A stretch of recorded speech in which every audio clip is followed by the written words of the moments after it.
Ladies and gentlemen, this program is for you, not your children.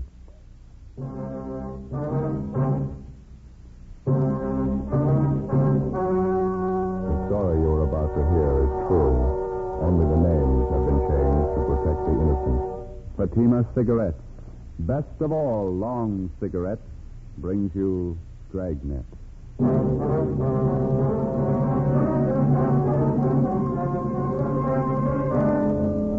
You're a detective sergeant. You're assigned to Juvenile Bureau. A worried mother calls your office and reports that her 4-year-old twin girls are missing. Hours pass. The children fail to turn up. Your job? Find them. You'll be amazed when you compare Fatima with other long cigarettes. You'll find they now cost the same. But in Fatima, the difference is quality. You see, Fatima is the quality king-size cigarette because it contains the finest domestic and Turkish tobaccos superbly blended. And Fatima is extra mild with a much different, much better flavor and aroma than any other long cigarette. So compare Fatima yourself.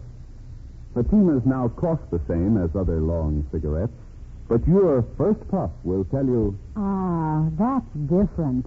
Yes, in Fatima, the difference is quality. Ask your dealer for Fatima, the quality king-size cigarette. Best of all long cigarettes. Start enjoying Fatima tomorrow.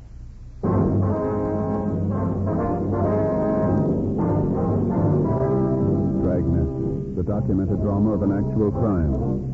For the next 30 minutes, in cooperation with the Los Angeles Police Department, you will travel step by step on the side of the law through an actual case transcribed from official police files. From beginning to end, from crime to punishment, Dragnet is the story of your police force in action. It was Saturday, August 7th. It was hot in Los Angeles. We were working the day watch out of Juvenile Bureau. My partner's Ben Romero. The boss is Inspector Bowen. My name's Friday. It was 7:35 p.m. when we got to where we parked our car. 80K.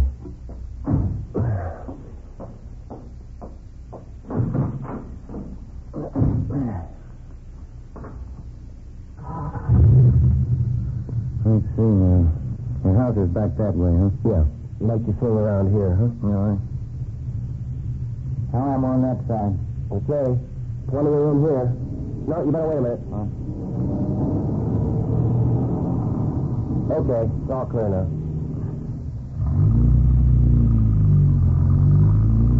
I don't know about you. I think there's something sour about the whole thing. Well, wait till we check at the house. The kids might have turned up while we were gone. I hope so. Sure hate to go back there empty-handed. Not one lousy lead. It's hard to figure. The little girls just wandered off. Somebody should have spotted them by this time. Unless there was some kind of an accident. Yeah. What time you got? 20 minutes to 8. 5 hours. That's a long time for a pair of 4-year-olds to be out of sight, isn't it? Parents are going to be worried sick when you tell them. Let's sit up in the next block, you know? Oh, yeah. Might as well pull up right here, huh? Yeah, that's good. Let's go.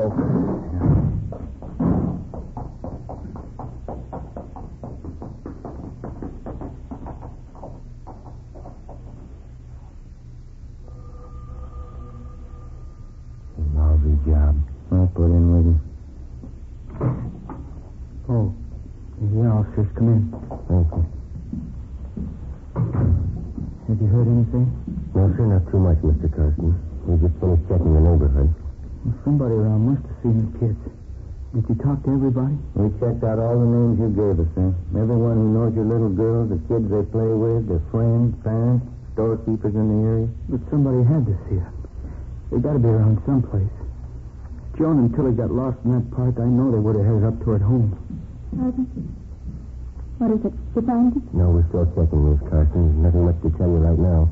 Dear God, somebody's got to see him. Tilly and Joan couldn't have wandered off that far. I don't think it's as bad as it might seem to you, ma'am. Children have been missing a lot longer than your two little girls and turned up all right. Just try to relax, Miss Carson. Why wasn't somebody seen? They wandered out from us in the park, but it's only 3 blocks from your house. Why isn't somebody seen? Dark out. Goodness, what could have happened to them? Take it easy, honey. Don't start imagining things. I think it's just a matter of time, ma'am. We've got 3 teams of men working on it with us. Gotten out a broadcast on your girl? Did you talk to the Spaniards on the street in Peterson? Yes, ma'am, we did. We checked out all the names that you gave us. There is one thing we wanted to ask you about. What's that, Sergeant? Well, about the spot in the park where you had your picnic this afternoon, where the little girls wandered off from. Exactly where I pointed it out to the other officers, by the eucalyptus grove, right off 7th Avenue, just about 3:30 this afternoon. We finished lunch. Frank was taking a nap, and I was reading. I saw the girls playing tag over by the tree. I looked up in a few minutes, and they were gone. Just like I told the other officers. Then you're sure about that location, huh? Of course I'm sure. Why should I lie to you? I want to find the girls. Please find them, sir. Please. Yes, ma'am. Come on, honey. Take it easy, huh? It's just never happened to us before, Sergeant. Joan and Tilly's never gone off like this. It's not like them, that's all. They're only babies, really. Yes. Would you like me to get that for you, Mr. Carson? Yes, sir. Would you please? Sure. Oh, hi, Wilkie. Joe, anything? No, not yet. You? Want to step outside? Yeah. Yeah. Ralph and I checked with a guy who runs an ice cream wagon. He works the area in the park where the kids disappeared. What did he tell you? He saw a couple of little girls about a half mile from that eucalyptus grove. About 3 o'clock this afternoon. They were with a man. Yeah. Says he saw the man put the kids in a truck and drove off with them. 8 p.m. Together with Tom Wilkie, Ben and I left the home of Mr. and Mrs. Frank Karsten, the parents of the missing girls, without telling them about the latest report. Until it was positively confirmed, we felt that telling them would serve no purpose other than to worry them needlessly. The ice cream vendor, a Mr. George Comanche, who had reported seeing the 4-year-old girls, consented to drive out with us to the park area where he'd spotted the children in the company of an unidentified man. I was right over there, officers. This big guy, mustache, he had the little girls, one on each hand. He was walking them out of that clump of trees over there. Think you can describe the man for us, Mr. Comanche? I didn't look that close. I thought he was the father. The kids were sniffling, you know. Maybe like they'd been crying. Well, better check the ground over there by the trees, huh, Wilkie? Yeah, sure. Stan, Ralph, want to give a look over here? Didn't you notice anything at all about this man, Mr. Comanche? I mean, other than his mustache? Well, big man, big shoulders, regular truck driver, you know. Work shoes, blue shirt, blue pants, jeans, I guess. Mm-hmm. How about the color of his hair? Some kind of distinguishing marks, maybe? No, I don't know. I thought he was the father. The kids were sniffling, the little girls. Mm-hmm. Was anything wrong? It didn't look like it. Well, how about this man's truck? Did you notice that? No, I didn't. I was busy with the freezer motor then. Gives me lots of trouble all the time. What about the license number? Did you happen to look at that? Maybe I should have looked. I didn't. Bag of peanuts, officers? Warm, nice and fresh. Thanks. There you are. Why don't you eat them while they're warm? Good. No, I saved them for my boy. He's crazy for peanuts.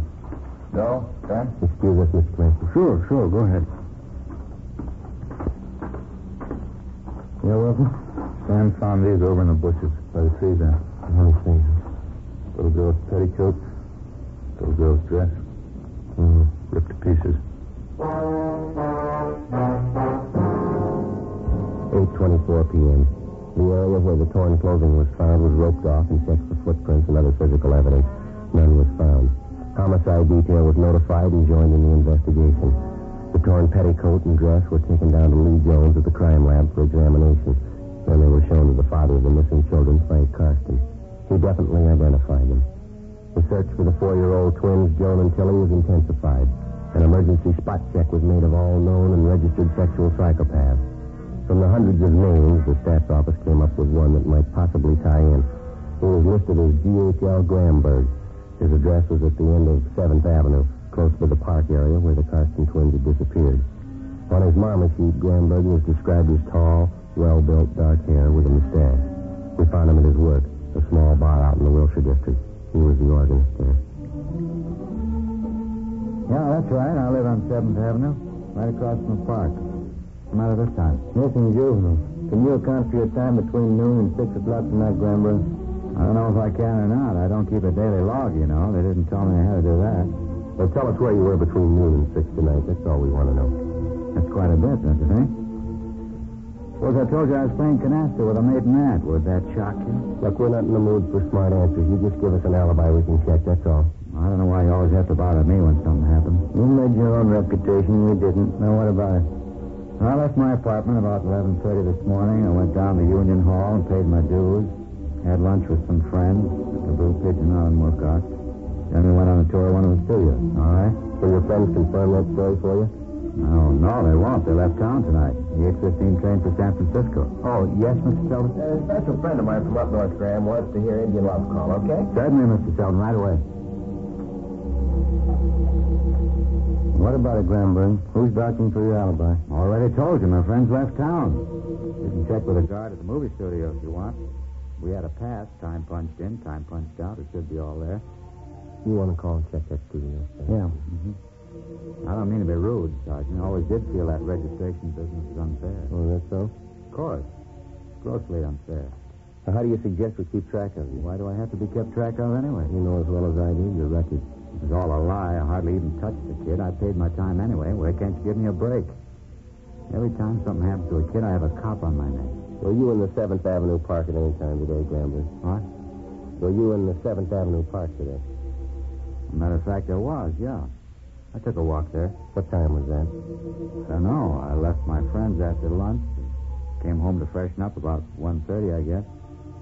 I was in the park about 1:45, 2 o'clock. Only stayed a few minutes. When'd you leave? About 2:15. You went from the park to meet your friends at the studio? Exactly right, yes. Did you see 2 dark-haired little girls while you were in the park? No, I didn't see anybody. I was by myself. Mm-hmm. You sure of that? Well, of course I'm sure. If I did see him, it wouldn't mean anything. I don't molest kids. I don't get along with them, that's all. Another one, Graham. I wonder if you'd mind playing Diane. Anniversary party, you know. All right. Thanks, Graham. What I was saying, Sergeant, it's the truth. I couldn't hurt a little kid. I never could. No one said you have. Well, I know, but I just want to know how I feel. Maybe I don't get along with kids, but I couldn't hurt them. Little girls especially. I like kids, really. I just don't understand how I like them. Real strange thing, isn't it? Yeah. Joe, can I see? Did you talk to the studio? Yeah, I checked with the guard. What'd he say? Gramberg was there from 2:30 to 4:30. You double-checked the time? Yeah, his alibi is good. 10:55 p.m. The 4-year-old Carson girls were still missing. A special detail of men from homicide were assigned to a general canvass of stores and homes in the park area. All the residents were questioned. No one had seen the children. 11:20 p.m. We headed back to the Carston home. No more lot of smokes, Joe. You got some? No, I'm out, too. The drugstore up ahead. I guess we can get some there, huh? Yeah. That car in front of us. That's Wilkie and Bates' car, isn't it? Let's see. Yeah. Oh, here's Wilkie coming out of the drugstore. Hey, Will? Mel, Joe, just talked to the office. Anything new? They got a call from the Valley Station a few minutes ago. Yeah. The little girls, they've been found.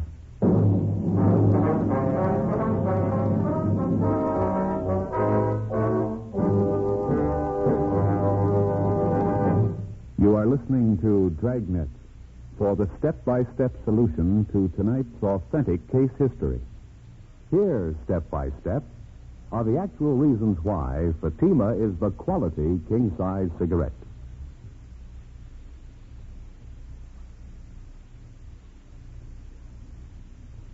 Why in Fatima the difference is quality. Quality of tobaccos. The finest domestic and Turkish varieties, extra mild and superbly blended to give you a much different, much better flavor and aroma. Quality of manufacture.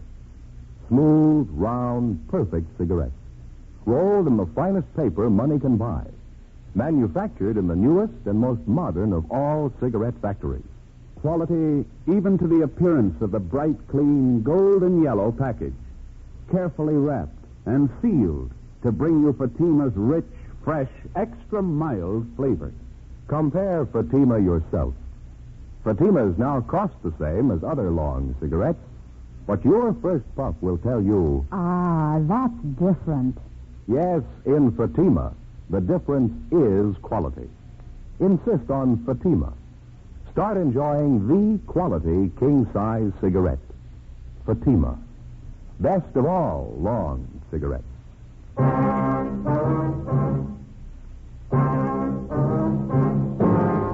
11:25 p.m. As soon as we got the word that the 4-year-old Carson twins had been found, Ben and I drove back to the office where Inspector Bowling filled us in.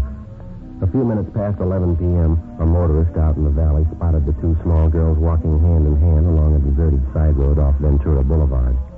Their clothing was dirty and torn. They were alone. The motorist picked them up, took them to the Valley Division station where the girls were identified. We sent out a partial cancellation on the APB. The twin girls were taken to the Georgia Street Receiving Hospital where they were treated for cuts and bruises. Then they were returned to their home. The doctor reported that both girls had been criminally molested. The search for the abductor went on. Late the next day, Ben and I drove out to the Carson home to talk to the twins, Joan and Tilly.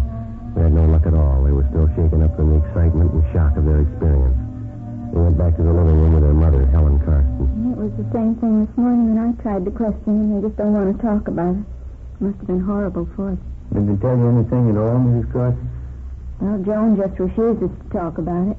She says the man was big. That's all I could get out of her. Tilly seems a little more willing to talk, though. She's always been a little more forward than Joan ever since they were babies. Well, I see. Well, could she add anything at all to what your other little girl told you about the man? She told her father the man had a mustache. Probably impressed her because my husband wears one, too. Mm-hmm.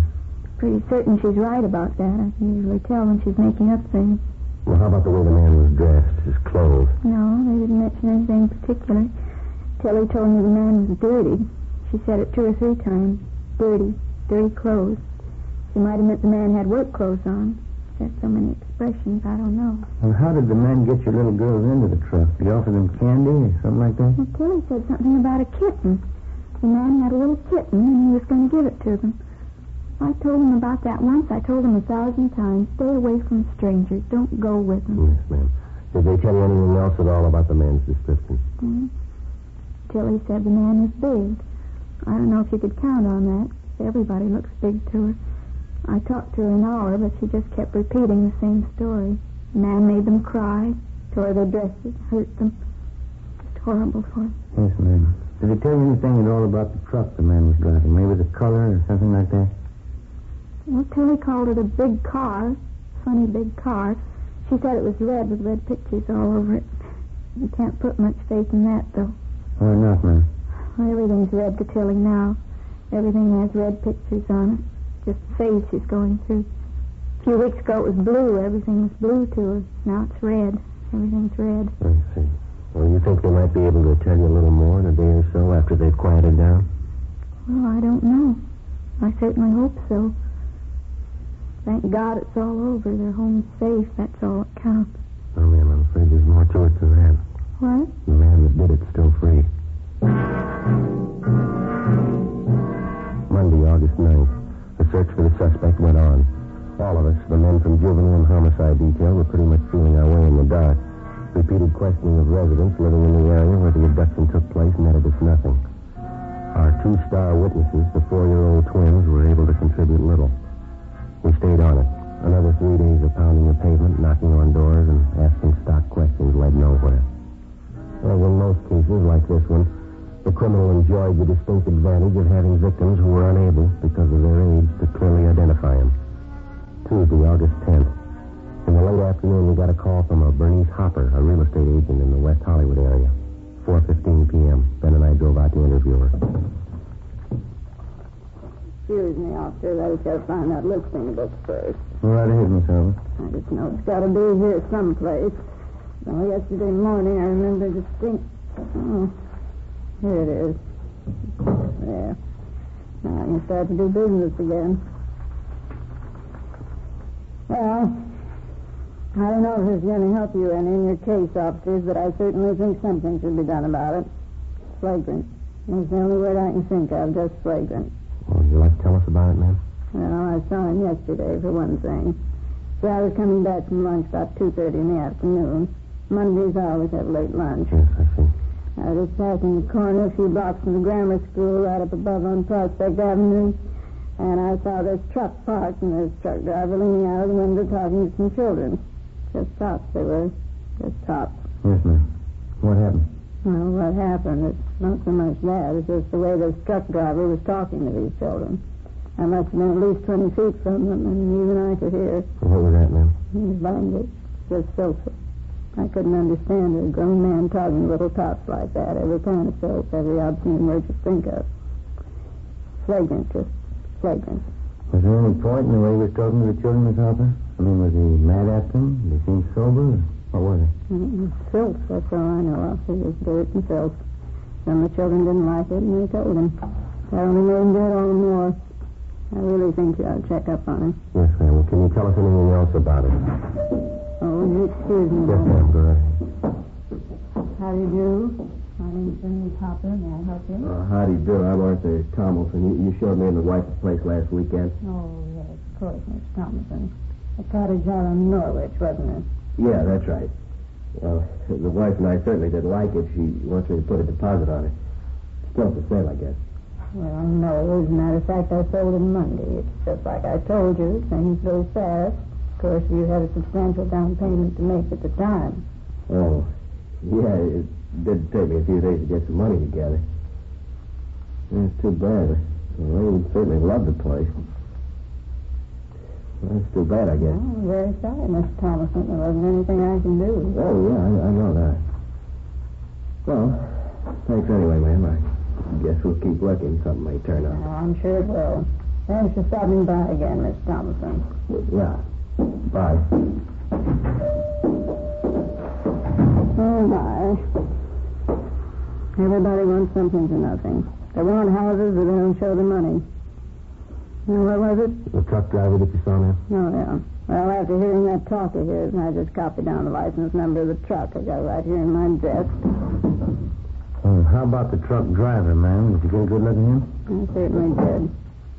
The way he acted with those children. Anything unusual about his appearance? No, nothing besides his foul mouth. He was tall, dark, had a mustache. Ties in. One more thing. Truck he was driving. Yes, ma'am. There were pictures painted on the side. Circus animals, I think. Did you notice the color? Oh, yes, it was red. Even the pictures are red. 4:45 p.m. We took the license number of the truck which Bernice Hopper had given us and drove back to the office and checked it through DMV. We found the truck was registered to a commercial baking firm in the south end of town. Through their personnel department and their dispatcher's office, we got the name and address of the employee who was driving the truck the same day Bernice Hopper had spotted the driver talking to the school children. His name was Lester Wiley. We checked a little further, found that he was driving the same truck the day the Karsten twins were abducted. We called into R&I. Wiley had no criminal record. 6:30 p.m. We located the suspect at his home, an old-style green and white bungalow on the edge of the Highland Park district. He sat in the dining room and drank some kind of sweet wine from a large water glass while we questioned him. That's sure stupid of me, huh? I didn't even ask if you wanted some of this. Oh, thank you, Wiley. I'd like to have you explain about your language in front of those school kids. Nothing to explain.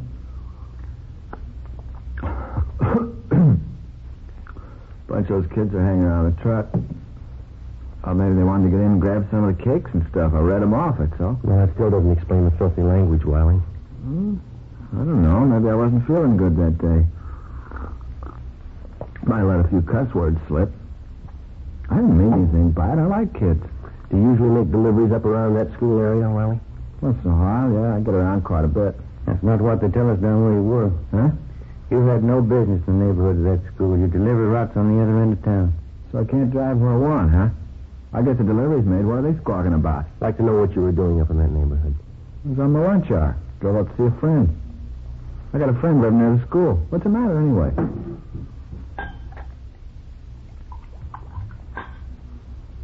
Don't you think you've had enough of this? Look, you're not telling me what I have to do in my house. It's my house. I want a glass of wine, I have it. You're not telling me what to do. All right, Wiley, just take it easy. Take it easy, nothing. I talked to you too long enough.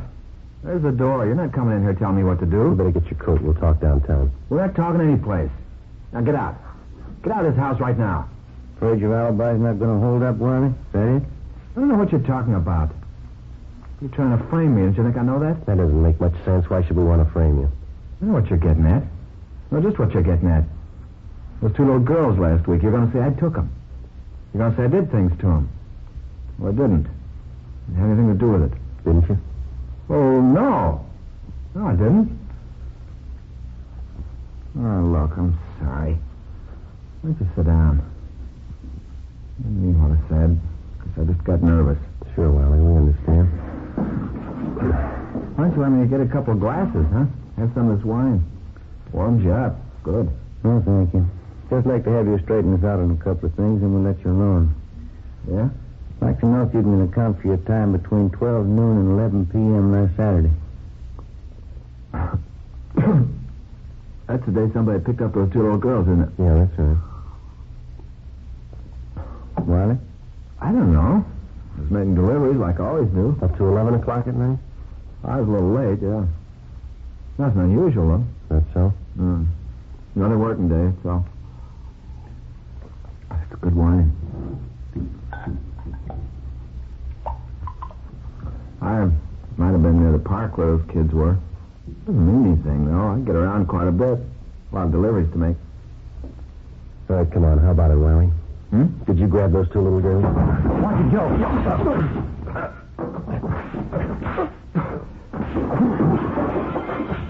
All right, mister, that's enough. Get out of my house. Get out of my house. All right, Ben, get him on him. Yeah. All right. You never prove it, you know that. Now, what about it, Wiley? It's a use. It's no good at all. You want to tell us about it?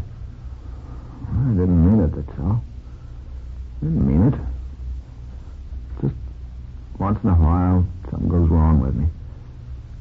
I like kids. Like them too much, I guess. I didn't mean to hurt them. You ready to go now? Anything you say. Thought I had it with me when I grabbed the kids. What? Thought I was in my coat pocket. Glad I lost it. Glad you lost what? The pocket knife. I was going to kill him. The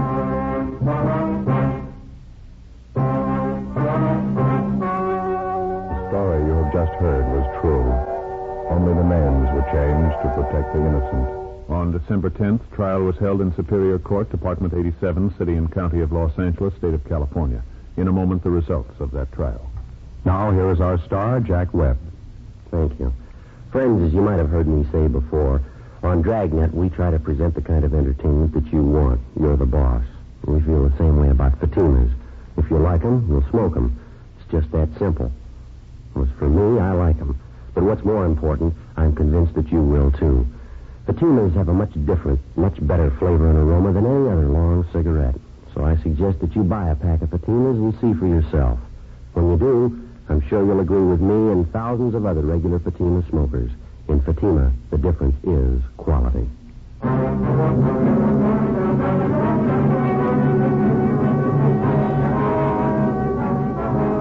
Lester Wiley waived his rights to a preliminary hearing. And at his arraignment in Superior Court, he entered a plea of guilty to 1 count of kidnapping and 1 count of child molesting. He received the sentence as prescribed by law and is now serving his term in the state penitentiary.